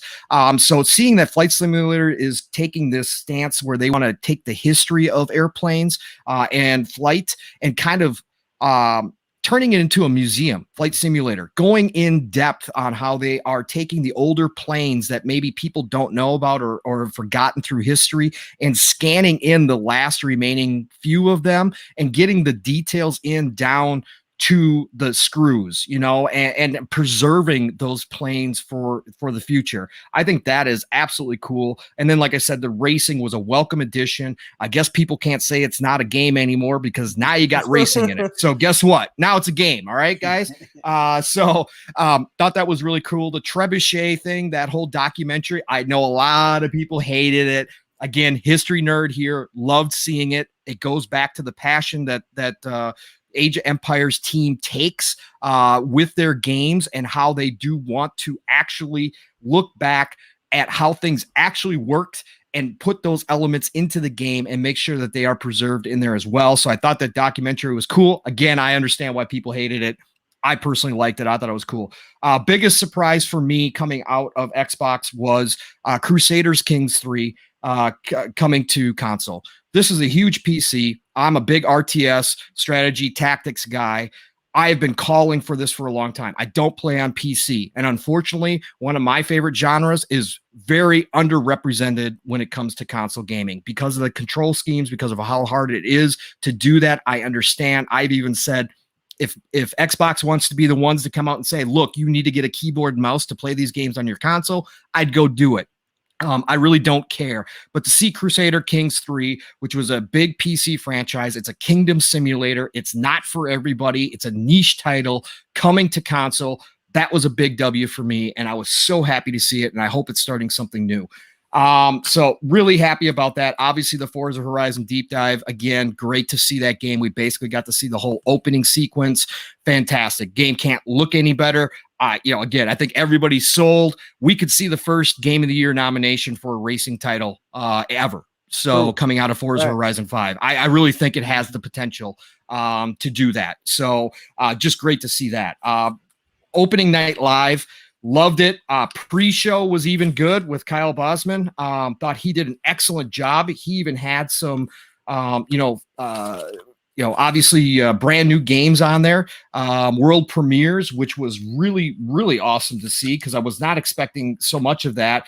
But Dolmen, the sci-fi RPG horror game in the line of Dead Space, you give me Dead Space in an RPG version, I'm all about that. So that was definitely cool to see. We got to see Nobody Saves the World again from Drinkbox. Action RPG looks better and better every time I see it. I think that's going to blow a lot of people That away. game looks amazing. Oh, amazing. man. It Is that just Devolver? really does. Is that Devolver? Yes. Yeah, yes, I was gonna say they just don't miss, man. They don't really know how to make bad games. They really don't. No. Drinkbox especially is just such a great dev themselves. But I just love to see it, man. Now they showed off more of combining the different That was insane. characters That was crazy, together. yeah. Oh man, I was loving that. The horse shoot, going around shooting bow and arrow. Man, I can't wait. I love that stuff. King of the Fighters 15 looked great for all the fighting fans out there. Great to see it coming to Xbox. Again, we don't get to see that very often. You know, Xbox misses out on a lot of fighters, especially the Japanese side of things. Great to see King of the Fighters 15 coming to Xbox as well, which we already knew, but it's looking really good. Dream Cycle. A lot of people missed out on this little game too. Dream Cycle's from the original creator of Tomb Raider. And they are talking about that this game's going to have 10,000 levels in it. So go check out the trailer for this game. It looks fantastic. Yeah, it looks really, really cool, unique. And I can't wait to see what comes out of that. The opening night live show itself, Jeff Keighley, I think Ains touched on it a little bit. Again, I don't agree with Keighley and how he does stuff all the time, but I will give him props for what he does for this industry as a whole. Over 1 million viewers on Twitch concurrently alone. That is a huge night. You wonder why Xbox saved their Halo announcement for opening night live? You got your answer right there. You get 1 million concurrent viewers on Twitch for the show. That's big. Jeff Keighley is doing good things for the industry, whether you like him or hate him. I totally get why people don't like him. I got to share some of those feelings, but at the same time, the guy knows what he's doing and he does it very well. And like Ains said, he's been taking a lot of the criticisms and you can tell he's been taking them to heart. And he hasn't been saying, no, I'm just going to do it my way. Screw you guys. He's actually been listening and the shows get better and better each time out. So I was really happy to see that. I love to see, content. How many times have we said it here, PTK? Yeah. Golden age of gaming is upon us, man. When you look at opening night live with over 40 new games on top of what we saw at E3, on top of what we've seen at all the other little shows around, this is pretty incredible, man. 2022 is going to be absolutely on paper the biggest year in video game history. And 2023 on paper has the potential to be even bigger. This is something special. It's a good time to be a gamer, and this show showed it off. We already talked about Midnight Suns. Fantastic. Love for Axis. I love XCOM. Can't wait to jump into this game. I'm not the biggest Marvel fan anymore. I don't like the direction that they've taken in a lot of their stuff. I'm a classic Marvel guy. I like 80s, 90s style comics. That's exactly where they pulled this from. This was actually a mini series back in the 90s for Marvel, and it's a darker series. Absolutely fantastic that the devs over there at Firaxis were so excited to do this and that they wanted to do something from that era. Absolutely love it. I can't wait for that game. Otherwise, what else did we get? We got, the Vanguard campaign showed off. It is what it is. Vanguard's coming out. It's still going to sell 1 million, but it's not that big a deal. To me, at least, I'm all in on Battlefield and obviously Halo this year, so that's where I'm at with that. I think Fuzzy touched on it. Midnight Flight Express looked absolutely crazy. One developer. That's a single developer game. Awesome. Just looks great. The fighting mechanics in it look special and unique. Can't wait to try that one out. Call of the Lamb. Fuzzy also shouted out. The biggest one. Here's the biggest surprise of the entire show. The biggest surprise of the entire week, and I don't have any shame in saying this. Doke V I is showed going. my family that trailer, and they were like, Yes. I don't know what's going on, but it looks fun. Correct. It has no right. I've said this now on multiple shows. It has no right looking as good as it did. It has That's no. what Pearl Abyss does, though. I know that proprietary engine that they use crazy. is going to pay dividends for that company, because they have already shown with Black Desert, which is a great MMO. Shout out to my brother Steel Rain. It's one of his favorite. Then we got Crimson Desert, the more single player focused RPG coming out from them, which looks great. You get to ride dragons, for God's sakes. I can't wait to see more of that. And then they come out of left field with this Doke V, this South Korean dev, man. Yeah, and it's no longer an MMO. They changed that. They changed it. Nice. They changed it. It was still on their page. I thought it was an MMO too. They actually came out on Twitter and said, nope, we've changed direction. It is now, we're calling it an open world action RPG. Nice. So you're collecting it's Pokemon meets Grand Theft Auto for kids, basically, is what you're talking about here. Okay, so that's like what you can. But you know what the coolest thing was? Again, I know it's kiddish. I know it's not going to appeal to everybody, but as a gamer, when you're watching that, again, the graphics and what you saw on screen, yeah, with all the special effects and stuff, that's something I want to play. It just looks like pure fun. Again, gamers sometimes forget that games are about just having fun. That game looks like something I can just drop into. I imagine you're going to be able to drop in with buddies too as well, and just have some fun. And I think, it's even more telling as I was looking at social media after kind of people talked about Doki V for a while. There was people Nintendo fans coming out of the woodwork saying, hey, Nintendo, Pokemon could look like this if you guys had any courage. Pokemon could look like this if you finally decided to update it. People were putting up side-by-side screenshots of the new Pokemon versus Doke V. And it's ridiculous, right? But I think that's telling. I think people look for this stuff. Like you said, PTK, when I first saw the trailer, I was like, I have no idea what the hell is going on here. But this looks like something I want to check out. Yep. So I can't wait for Doke V. I think it's going to be awesome. I think Blood Hunt looked better and better. I hope it comes to console. That's that vampire battle royale game. You guys know I don't like battle royales. I'm a fraud here. Blood Hunt is something I want. Blood Hunt with the vampires and their powers and the movement that they have that they've been showing off in that game looks absolutely incredible. So I'm hoping Blood Hunt comes to console because it's only PC right now, but I can't wait. Jet the Far Shore. Great little game. I think it's a timed exclusive, if not full exclusive for PlayStation and PC. That game looks really interesting. That's that one where you're flying around basically like in a spaceship and you're investigating worlds. It looks like a total chill game. I can't wait to see more of that too. That looks fantastic. Then the Futures Game Show that they had. A lot of people miss out on the future game shows, but there's always nuggets in the future game show. And I love that stuff. Moonglow Bay, for all the Xbox fans out there, that fishing game that's kind of got that Minecraft, blocky style to it that they showed off at the ID at Xbox show. And some people were upset because the devs talked for like 25 minutes on it. That game is coming to Game Pass. That they got a release date October 7th. Looks like another chill game. Just sit back, relax, do some fishing, do some cooking. So that's coming out October 7th. They announced that. Otherwise, a couple games in the future game show. Serial Cleaners. Keep your eyes on this one. Isometric top-down view where you are in charge of cleaning up after like mob hits. And you got to clean up the bodies and you got to clean up the blood and the crime scenes before the cops get there. Looks simply fantastic. I absolutely love it. Indie Gamer has been talking about that one for a while, and I can't wait to actually get my hands on that one. I hope that one's going to come out soon. Otherwise, just a couple more here. What else did I have? You really got a list. I thought you were playing. Yeah, no, I really got a list. Hey, look, Nickelodeon All-Stars Brawl. A lot of people are looking forward to this thing, man, right? The Smash Brothers kind of clone. Man, the more character, I'm not a Smash Brothers guy. I could really care less, but at the end of the day, you announce enough cool characters and you put your game together well, I'm going to go check it out. Nickelodeon All-Stars Brawl announced that they got Cat Dog, which is a cartoon that me and my kiddo used to watch when he was little, nonstop. And then they also announced April O'Neil from Teenage Mutant Ninja Turtles, of course. So great announcements there. And then we had a couple smaller games, Tales of Iron, coming out September 17th for anybody who wants to check out kind of I think that's the side-scrolling kind of cartoon-esque style brawler, I want to say, almost with RPG elements. Go check out that.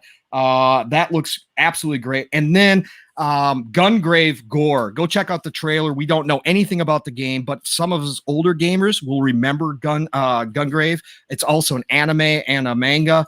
And it's something that goes all the way back to PS2 days. And the new one coming out, that trailer absolutely blew me away. It's short. It doesn't show anything, but man, does it look like they're going to nail the feel of that. So I can't wait for that. But yeah, overall, great showing for the week. A little weird that Sony chose to use Gamescom to announce the delay for Forbidden West, even though we all knew, anybody that was realistic knew it was coming in 2022. Still a little strange to use that stage to announce that and not show anything new. I thought they were going to have like an updated gameplay along with it, just to kind of, say, hey, we know this isn't the date that you wanted really, but here's some new gameplay to show off something new, a new piece of, or a new location or something. I thought they were going to get that. So that was a little weird to me, but you know what? They're going to do what they're going to do. So, but yeah, overall, great week. Content, games. This is the best time ever to be a gamer. I can't believe it. I remember the dog days. I remember going months without anything new coming out. And here we are now, and it's nonstop. And we're going to see this for the next years as we look ahead. So I can't wait. So if you guys miss Gamecoms, rewind the podcast, start on Pong's part. That's Gamescom. All right. So I don't think we need to go over anything else regarding Gamescom. We've already taken care of that. So shout out to you, Pong. Appreciate the breakdown. I forgot about a lot of those games, so it was super informational. Yeah, there's so many more, man. There's so many more. God, man. For sure. But let's go ahead and throw this. Let's go ahead and keep moving, man. We're gonna wrap this thing up here shortly, guys. But we're gonna talk a little bit about Halo Infinite. We ain't gonna take too much time on Halo Infinite, but I do want to talk about the release date. Now I know people, and it's kind of, this whole Halo thing has been back and forth. It's been hot and cold, right, Ains? I mean, 1 week, the 343 is the new kids on the block. They're doing the great thing, and they get all this praise, and then it seems like a week later they're getting all the shit, and the game needs to be taken away from them. And what the hell is Xbox doing, giving them the game? So we got December 8th. I'm 100% okay with that date. Like I said, I put this out on Twitter. I'm okay with the way they're lining things up. Like, I understand the anniversaries in November. I get that. But ultimately, we want all of their games to have space. They're not going to put Halo on top of Forza. Why would you do that? That doesn't make any sense. Let Forza have November and then move Halo to December. No problem. Not a big deal. We don't get a whole lot to play in December generally anyway. So it's kind of nice that we'll have something to get us excited about right before the holiday. But let's start with you, our guest, Ains. Just where you at on just the date? I mean, overall, any issues with that at all? No issues with the date. In fact, we had a Halo roundtable we did on our channel in June, I think, where we talked it was right after E3. And we kind of talked about all things Halo, and we took some guesses at release. And I said first week of December, so I missed about 1 day. Nice. But the reason I say this, right, it should be relatively obvious. You just nailed one of them. Is when they announced Forza was November. It's like they're not going to release two of their biggest games a week apart. Yeah. And second, I think, as we all know, right, they're giving 343 as much time as physically possible in 2021. Before the release, because they're in shutdown mode. They had the update last Friday, and I've become known as sort of a Halo defender at the moment because I keep. That's sad. Halo should not need defending. I feel sorry, Ains. I'm sorry that you had to stand on and die on that hill, but Halo shouldn't need any defending. Let's be honest. No, I can do it all day, so it doesn't bother me. But no, I mean, we were 3 weeks ago. So you guys know I'm diehard Halo, right? I played competitively Halo 1 and CE and 2. I thousands upon thousands of hours, and I adore that franchise. And so we all played the Halo Infinite beta or tech test 3 weeks ago, or a group did, right? And I can tell you personally, I haven't seen the Halo community come together in agreement on multiplayer like that since Halo 3. And we're talking, that's 14 years ago now. We were riding so high, and Halo content creators, great content out there, and just all this stuff. And then, it comes out about campaign and Forge. And look, I get the disappointment. Campaign co-op is a part of Halo. I get it. Forge is a huge part of Halo in the long term. But I think people, I'll try not to go on for hours here. I think people really don't understand the dynamics of what 343 is doing with Halo Infinite. this is one of the most complex game projects of any developer on any platform that's been going on for the past few years. They built an entirely new engine from scratch, which nobody does. Nobody does that because it's goddamn impossible. And it's expensive as hell too. Yeah, approximately 200 million minimum they've spent on it. So they did that, right, to build the future of Halo. And then they're building it as kind of a live service platform. That's what Halo Infinite is. They've talked about it being their platform for the next decade and having additional campaigns within it and all these things. And so I think Tyler, he goes by Hatred on Twitter. He's an old Halo pro, and he works on Apex Legends now. He works at Respawn. And he basically put this long thread out on Twitter last week, which talked about just very high level some of the complexities about building a live service platform like 343 is doing. And I think for at least some people, it shed light on, look, I understand people want all these things on day one. I understand they've been working on this for 6 years. Everyone understands these things, but the types of things they're doing is a foundation for the next decade. And it's incredibly, incredibly complex. And the last thing you want to do, especially with a game like Halo, is launch something when it's not ready. And so that's why I think Joseph Staten came out and basically said, look, multiplayer's rock solid, campaign's rock solid. We're shut down right now. We're in full polish mode. Our entire focus is on getting those 2 core experiences out for launch in December. And I just didn't understand the reaction that a lot of people gave to that. Yeah. It's like, look, man, Halo multiplayer, that game is under a microscope. And Halo multiplayer is critical to get right, and campaign is critical to get right. Let them deliver that, and then we will be playing this game for years to come. A delay of a couple months on a couple features in the game is not a big deal. And further compounding that is the fact that as much as people say they love campaign co-op, and I'm one of them, I play with my friends too, after I go through it the first time, the stats are there. You can look at server statistics and achievement statistics and stuff. There's less than 10 people on average that finish the campaign in co-op. So it's not, it's not one of those things that's just going to break the game or, I hear people saying it's incomplete. I don't agree with that at all. It's a feature. It'll be there. Just let the team focus on what's drastically important, which is the core campaign experience and the multiplayer experience for day one. And let's not forget, they also have like the new Waypoint site. It's an entirely new site and app integration, right? Entirely new app. They've got the Halo Championship Series returning this year, which is full esports with a new contract and all the old Halo pros coming back. I mean, there's a massive undertaking for Halo. Yeah. And like I said, I could keep going on and on, but personally, fine with the date. It does mean Dying Light 2 is not going to get played for a long time, which is a shame because I'm really looking forward to it, but that's going to get put on the shelf because nothing gets in the way of Halo. And I think it's going to be just a massive, massive release. The fact that this is PC and Xbox, free to play multiplayer campaign on Game Pass. I mean, they're going to see millions, if not 10 million plus on one day. Yeah. And again, they've never done that, right? I have to keep stressing this to people. New engine, new open world campaign, cross save, cross play, PC release and parity, old console, new console, cloud. This is all day one. It's like, I think I've said before on the show, I'm in application development, right? I work with engineers. I work on project mapping and stuff. Like, just the thought of what they're doing scares me to hell. Like, I would never want to be in charge of it because it's a nightmare. So I just, all my respect goes out to those guys and how critical the community can be. I get it. So I hope the campaign and multiplayer land well on day one. I'm very, very, very confident multiplayer will, because the tech test was absolutely incredible. Campaign, I'm confident in, not as much, of course, but we'll see soon. Yeah. So one thing I wanted, so this is why I love having you on, Ain. See, and this is why I love smart people. I love smart people. So, but no, I'm a Halo aficionado as well, because think about it. People aren't.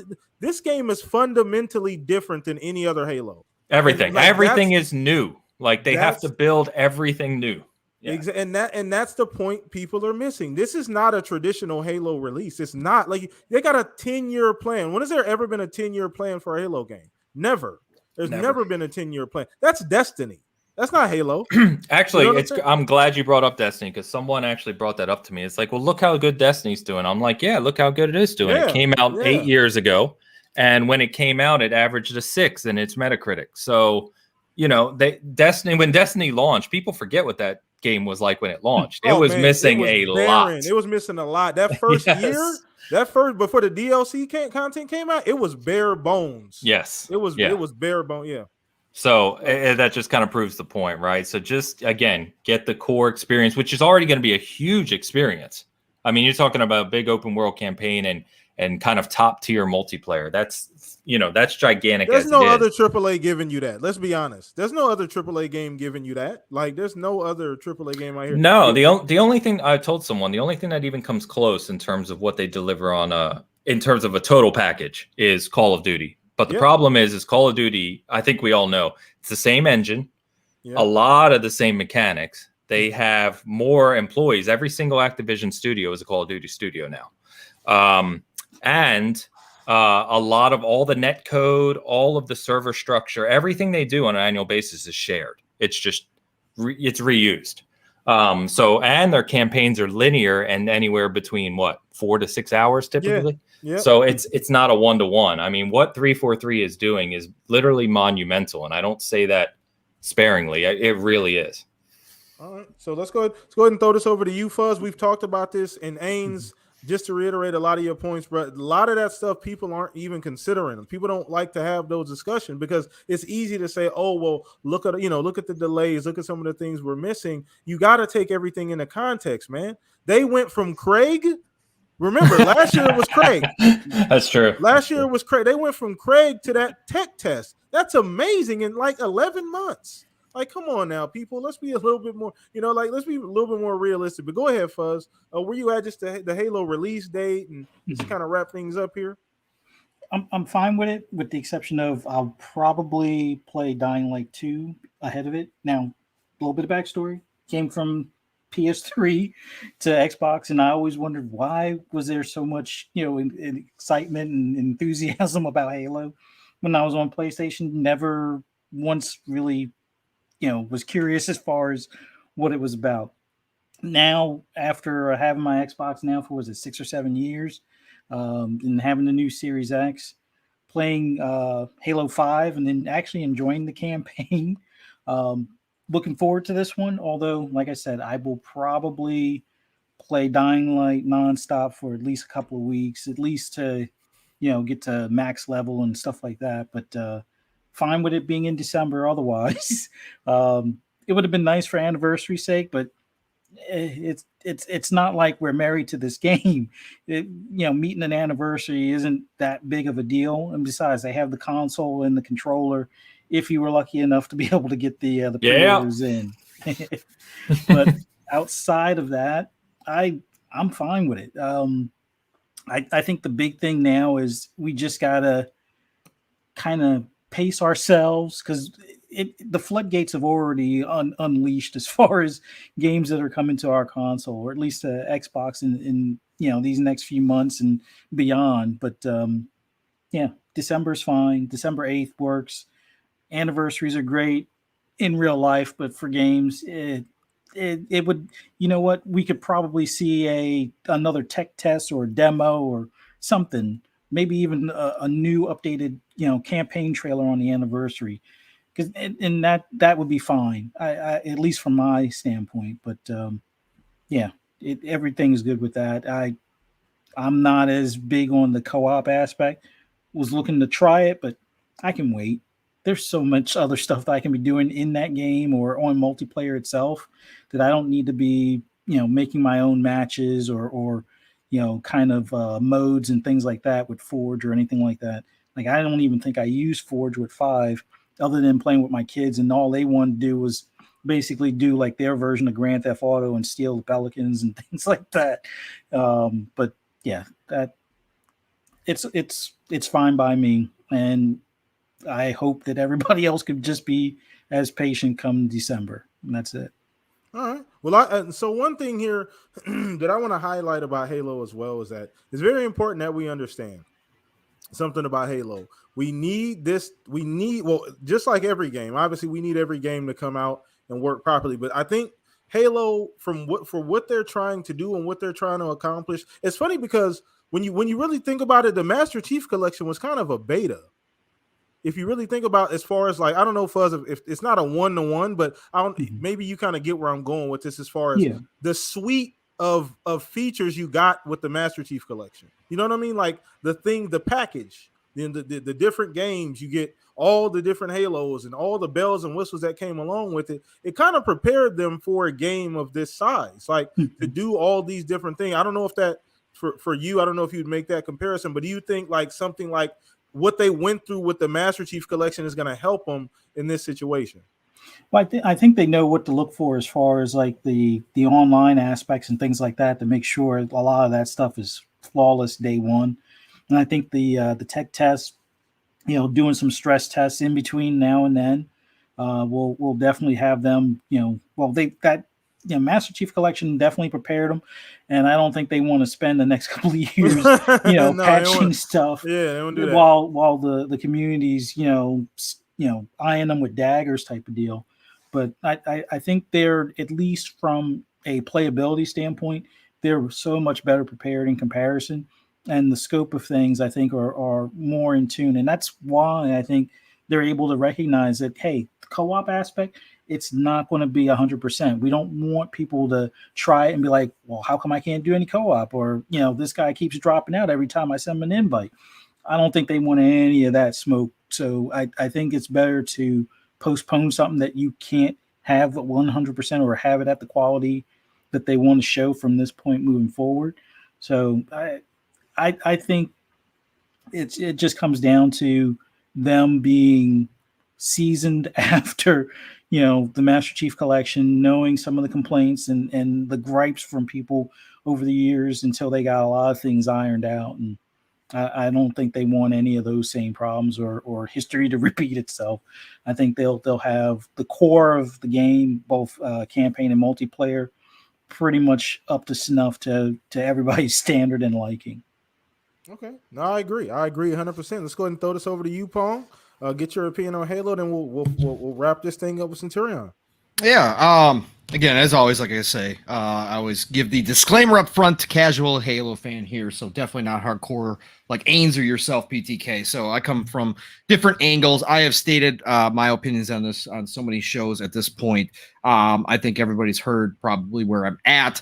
Again, I was never in the camp to delay it over the loss of Co-op and Forge.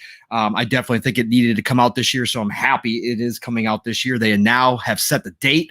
I do believe the campaign is coming in hot, like an ODST drop. I think they are giving it as much time as they possibly could. I think that's why they had no issues with lining up Forza Horizon for November. I still, just from a marketing standpoint, it's a missed opportunity for the anniversary date. However, they can still have a gigantic celebration, and I certainly would do that on the 20th anniversary. I would actually choose that date to do the big blowout to show the campaign. Yep, the campaign. I was going to say the same thing. Yeah, I think if I'm Phil and his team, I'm lining that up and have been lining that up because I think that would work out fantastic. Everybody's getting the new limited. It's just far enough away from the release as well, where it doesn't feel like, correct. We're just getting this at the last minute. Correct. And everybody's getting their, limited edition consoles. Everybody's getting their limited edition, controllers. The hype is real at that point. I think you blow everybody out of the water on the anniversary, give everybody a good show, and everybody walks away happy. Again, like Ains said, the multiplayer is going to hit. I played the tech test, loved what I played. Again, not the biggest Halo guy, but I absolutely had a great time. It felt awesome. And I'm really looking forward to jumping into games. I'll be playing Battlefield more than anything, but I will be definitely jumping into Halo and playing some multiplayer. And I think that they've got on lock. I think they could release that now if they wanted to. And I think it would be fantastic. So I don't think there's any issues there whatsoever. The campaign, like Ains said, we will wait and see. They have now, again, fair or unfair, Halo will always be underneath a different type of microscope than every other game basically out there. Always. and they built that themselves. That's the price of success. That's the price for being the type of game it is, for giving the experience that they have to millions upon millions of people around the world. It's just what you get. So, they've now put themselves in a spot where they better hit. The campaign better hit. They better not have any multiplayer issues, because if any of that happens, oh boy, the pitchforks are going to be out in force, even more so than usual. And just they're waiting. They're already waiting. They're waiting to pounce on this. I think personally 343 will pull it off. I think the campaign will be ready at the end of the day by December. And I think it will be in a good state. I don't know if the campaign is going to be great. None of us do, but I think it's going to be in a good state. And I think they're going to obviously make a lot of people happy. You're never going to make a fan base the size of Halo's happy entirely. There's always going to be disappointed people, but at the end of the day, I think this is probably the Halo that has the best chance since 3 to make the biggest group of people happy between multiplayer and campaign. So I'm looking forward to it. I think it was a great date to pick. If you weren't going to launch it early, if you were going to give it as much time as possible, then you pick December. Give that team every single minute they can. And then come out and hit it out of the park and be ready to rock and roll, because coming into the new year, shout out to Benji Sales. I think Ains, you've had him on as well. Love his work. He's talking about this is going to be the biggest Halo of all time, just like you were, Ains, because of the free to play aspect. And his expectations are 20 million. So I could see that happen easily between PC and the model that they're going for, that they are going to have the biggest Halo on their hands of all time. Yeah. So looking forward to it for sure. And you know what the funny thing is, we talked about this too, obviously in the podcast a couple of times. We talked about just the impact of this next Halo, but once again, this is all uncharted territory for Halo people. So we've never had this type of Halo experience or anything quite like it. So I just really want to sit back and enjoy the ride. That's kind of what pisses me off. Shut the hell up and let me enjoy the ride. Can I enjoy the ride? You can enjoy anything, PTK. Just mute everybody. You're good to go. You don't listen to anybody. Just do it. But no, if they knock it out of the park, if this comes in good, even if it's not like, oh my God, stunningly incredible as far as the campaign goes, but if the multiplayer comes in the way that we all think it's going to after the tech test, and the campaign shows up and it's good, look, everybody's going to forget about all the other stuff at the end of the day. Everybody's going to forget about it. Everybody's going to go home happy. They'll all be sitting around waiting to play co-op, all sitting around waiting to dive into Forge later on, and nobody's going to talk about this anymore. So as long as they hit it, it's good. Nobody's going to remember this. That campaign is going to be amazing. I feel it in my bones. Feel it in my bones. That campaign, just from that little teaser we got, that campaign is going to be off the fucking chain. Like I'm with you. I'm with you. So I have no qualms. I don't have any reservations about the campaign like some other people do. But then again, I am a Halo fanboy, admittedly. So I'm gonna go that route anyway. But yeah, I'm already on the boat. I threw away my life jacket, everything. So yeah, I'm on the boat. I'm going down like the Titanic. So we'll see what happens. But let's go ahead and throw this over to you, Centurion, before we wrap the show up here, brother. Wow, man, what base can I not cover that hasn't already been covered about Halo? All I'm going to really say is I'm looking forward to Halo. I'm not upset at all about the whole co-op and Forge thing. To be absolutely 100% honest, nobody in my social circle at the launch of Halo 5 actually played Halo 5 other than me. So I didn't really get too deep into Halo. For me, my peak with Halo was at Halo 3. Played that game a lot, had a lot of fun, lot of experiences I'm going to look back on, but so there's a huge gap, and now I'm looking forward to being able to play Halo with some of you guys, and I know the multiplayer is there, so I haven't been bothered at all, purely because now when I think about playing campaign co-op, I actually jokingly have these nightmares because, I mean, I'll be truthful, I hate co-oping campaign experiences because generally there's always somebody that runs ahead, kills everybody. Basically, there's something to pull you out of that experience. Someone's got a dog barking, eating. I'm not trying to be mean. I'm just being upfront. I mean, I have literally been in a party chat with people that had to get hushed because they were literally like affecting, like during one of the cinematics where everybody was talking, somebody had to be like, would you please be quiet? And it wasn't me. It was actually somebody that was, I mean, it gets that deep sometimes when people want to experience these campaigns. They'll hush each other. It's kind of like watching a reaction show on some shows where everybody talks over what's happening on the screen. And you're like, shh, I just want to hear what's going on. Right. I mean, like, let's be upfront. I mean, playing the campaign for a lot of people is like going to the movies in a movie theater, and you don't want some dude talking or, you know, taking a phone call, eating a big old bag of potato chips. I mean, not to be mean, but generally when I play my multiplayer experiences, I am either playing multiplayer itself, or if there is campaign going on, we're all playing our individual campaigns. We are not in each other's games. We're all playing at each other's paces, and we don't have to worry about each other. So this is where I'm not affected by the Halo thing. I am totally looking forward to what's being put out. I have very high hopes for 343. I mean, what they have shown us is amazing. What they tell us that they want to do is amazing. I'm really looking forward to the future of the Halo franchise. And for me, it's been a while, like I said, since my peak with the Halo franchise. And now all of a sudden they're remixing it and giving me something brand new. And for me, this is going to be even better. Yeah. So one thing before we close the show here, and I know me and Ain, since we're like the Halo fanboys here on the panel, the one big thing, and this is what I'm most excited for, Ains, and you'll probably 100% agree.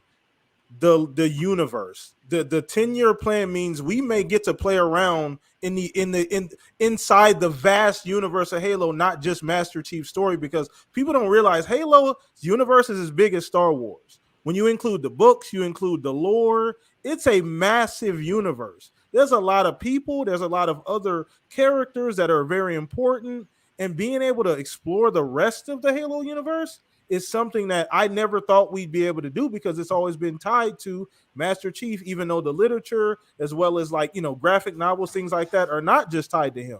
So I don't know how you feel about that, Ains, as far as being able to maybe 6-7 years down the line, we get some DLC from a completely different part of the universe. Yeah. In fact, funny enough, if you go to the Halo waypoint right now and go to Halo Infinite, it says, you know, under campaign multiplayer, basically all the game, it says campaigns with an S. So I definitely think that's why they built the new engine. That's why they're building this as live service. I definitely think that Infinite is going to wrap a bow on what they call the Forerunner saga, which is Chief's core story, right? Now, it doesn't say we won't get Chief in the future, but I definitely think they're going to add other campaigns, other stories to this platform, and just expand it out, which is amazing. It's what a bunch of us fans have been asking for a long time. Yep, absolutely. And that trailer that they showed during the Gamescom definitely showed off the ways that they can bring different stories of people, individuals in. And I loved what they showed. The ODST vibes from that trailer. Oh man, that's really my favorite. So again, that's my favorite. I know a lot of people don't like ODST. I love ODST and I want another ODST. When they showed that trailer, I was like, oh man, this is a promise to what they can bring. And if this is as big as they think it is, I might get another Halo Wars 3, and I might get another ODST out of it. And like you guys were talking about, the stories that they can expand out and bring that are new and fresh to this entire universe is something to look forward to if this definitely hits and makes that 10-year mark. I can't wait. That's exciting. Go ahead. I just wanted to make one small joke in the fact, are we just going to pretend that Locke doesn't exist? I mean, like, we have like, I mean, like, it's like, what are we talking like about you again? like, if this was like somebody at the White House, and somebody was at the podium, and you're like, excuse me, sir, about Locke. Oh, sit down. Okay, I'll sit down. Yeah, what? I mean, it's like the minute you mention his name. Who was that? I wasn't talking about a locksmith. I didn't. So Locke is, if you played Halo 5, right? The very last scene in Halo 5 is the entire kind of core group together, and that's Arbiter, Chief, Locke, Halsey, all together taking off. So I think Locke is definitely going to be in Infinite. He'll be a part of the story. I have to wonder what they do with him, right? Because like my thing with Locke as a Halo fan is he was a fine character. Locke in his lore, in his writing, the acting, really good, strong character. But nobody's going to replace the Chief. Nobody. I don't care who you put there. Chief is the face of Halo. And the fact that they tried to make him stand up to Chief just turned people off of him right away. Yeah. Just, you can't do that. Yeah. So that's why you give him redemption. That's why you give him a redemption arc, right? Yeah. If you're going to do Locke, you have him. My thought has always been you have a story arc in which he sacrifices himself to save Chief, and then he becomes, an icon because he turns it around, going from the confrontational, the adversary to Chief that everybody hated to the guy who saved everybody's favorite. And I think something like that would be just fantastic at the end of the day. I agree with you. I'm not even gonna lie. Like, I'm picturing the scene in Halo 5 where Locke breaks Chief's visor, and I'm turning red. Like, it just pisses me off. It's like Chief would have snapped him in half. Like, if you know anything about the Spartans and anything about the Halo lore, like, Chief could kill him instantly. Like, it's so it really kind of turned against core fans on that.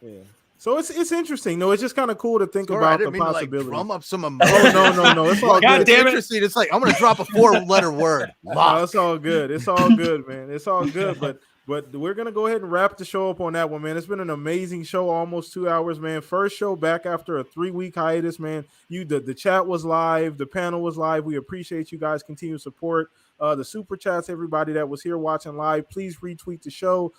Hit the like button on your way out, man. We appreciate you guys. More content coming, man. I love you guys so much. I just really, really enjoy doing this and being a part of the community. You guys are awesome. Thank you guys for coming out, man. So let's go ahead and go around this panel real quick, and we'll just start with our guest, man. Ains, once again, I fucking love having you here, bro. That's why I ask you fairly often to be on the show, man, because your energy, seasoned gaming, everything you're doing, you're a true gamer. You got a fantastic community, slash business, I guess you can say, that you got going over there with seasoned gaming.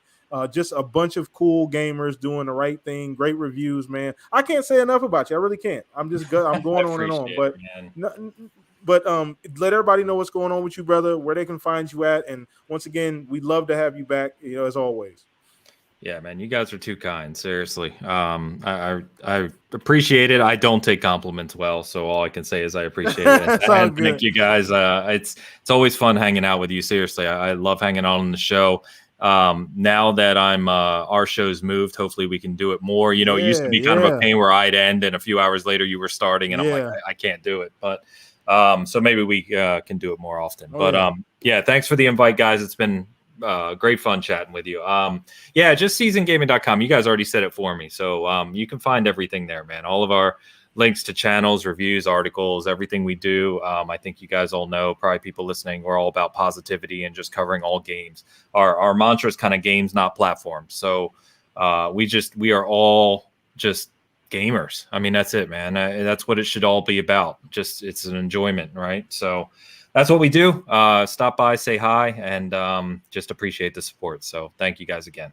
No worries, man. And once again, we're gonna have you back on the show. That's definitely not gonna be the last time, Of course, so for sure, we'll get it all worked out. Maybe do some cool shit. Who knows, man? I got my creative juices flowing out that I'm back, so I'm in a good space, man. For real, I am. So that's kind of, I just feel good about everything that I'm doing. So that's really what it is, to be honest with you. But I appreciate you, man, and being around people like yourself who are creative, that have good positive energy, is only going to help that for me. So I just appreciate your presence and you being here, bro. So thank you so much for that, man. Once again, check him out, seasongaming.com. The website will give you everything you need to know. His Twitter as well. All of that's in the description, so you make it really easy to find him. All right. So appreciate you guys. Do me a favor, go check him out.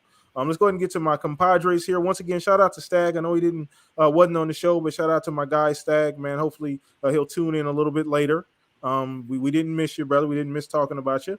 And then let's go ahead and throw this over to you, Pong. Steve Harvey, man. Got a lot of things going on. Appreciate the Gamescom rundown. Thank you for that. I skipped a bunch of stuff. Solstice. Go check out Solstice. By the way, everybody, Solstice is looking fantastic as well. Crazy. But let everybody know what's going on with you, man. Oh, man, you know me. Like I said, just been ultra busy. I haven't been on as many shows. Haven't been lurking as many chats. Got a lot of stuff going on real life-wise. but I'm still here. I'm still rocking away. Love this community and love everything about it. PTK, so great to have the Shop podcast back. Centurion, Fuzzy, and hopefully Stag soon as well. But it's just great back with my brothers. This was a great time. Again, what I've been missing from my Saturday nights. So love to be here. Ains, absolute pleasure as always, brother, to share any show with you. Love your insight, man. You guys just do it right over at Season Gaming. And when you come on and talk games, it is on top. So I love hearing you. So great show. And everybody, chat, you guys are all amazing. Came back out, all waiting for the Shop podcast to return, and here you are. Love to see it. Love all the familiar faces. Been missing you all as well. Nothing but love and respect to the chat that makes our job actually something great, because this is why we do it. We come out to talk to people. So great to see you all here. Otherwise, check me out, Pong Soul, Xbox, Twitter, you know the drill. Otherwise, you can find me Tuesdays on Xbox Factor Podcast over at Double Barrel Gaming with the great Mr. Boomstick, of course, Zemi Games, 3-Bit, the VGHD. We've had Mav showing up lately. Fun Speculation. Shout out to him. He's in the chat. It's a great show. Get all your Xbox news early in the week. Boom does a second one on Thursdays, but man, the Tuesday show is always fantastic. 12 p.m. Eastern, 11 o'clock Central Time. Friday nights, Xbox Ultimate. You guys know Fun Speculation, his amazing wife, Caitlin, the rest of the Magnificent Seven. Find us 9 p.m. Eastern, 8 o'clock Central Time. We're going to end your week right. So come check us out. We always just, man, it's family. They're my extended family. All my podcasts are my extended family, but they truly are. Love those people over there. Love everybody in that bunch. So come check us out. We have a great show on Friday nights. Saturday mornings, Living Split Screen, Steel Rain, and myself. We just came off of episode 22 this morning, almost 3 hours and 40 minutes, him and I talking. So again, come check us out Saturday mornings. We will wake you up.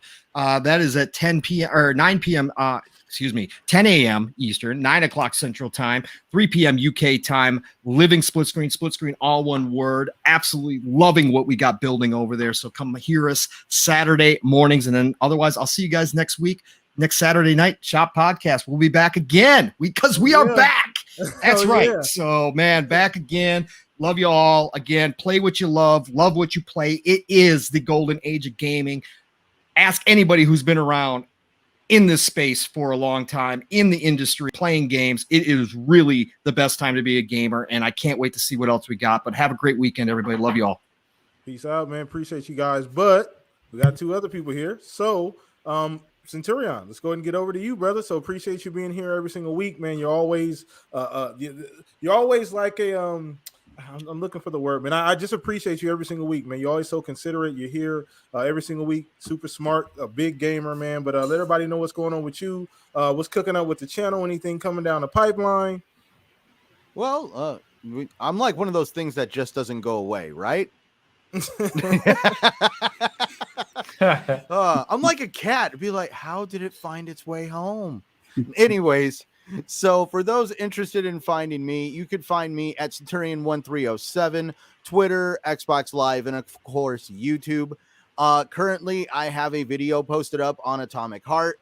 If you really like to know about games that are unique and extremely controversial, Atomic Heart's really up your alley. I mean, there has been some ups and downs in its development.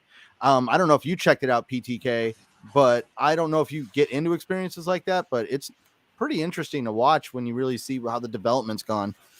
Other than that, I find me here every Saturday night on the Shop Podcast with this amazing individual, PTK Blam.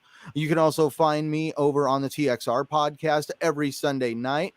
This Sunday, we have pretty much the director of 12 Minutes coming over for a good interview, and I'm really looking forward to doing that with them over there. And just for a final tidbit, please check out Mav and Fun Speculation on his show, Xbox Ultimate Podcast, on Friday night, which he was gracious enough to allow me to attend last night. Got to hang out with Pong Soul, Mav, and the amazing individuals over there. So definitely give that a listen if you get a good chance. Awesome. Yeah, shout out to Mav and Caitlin, man. It was my peoples, man.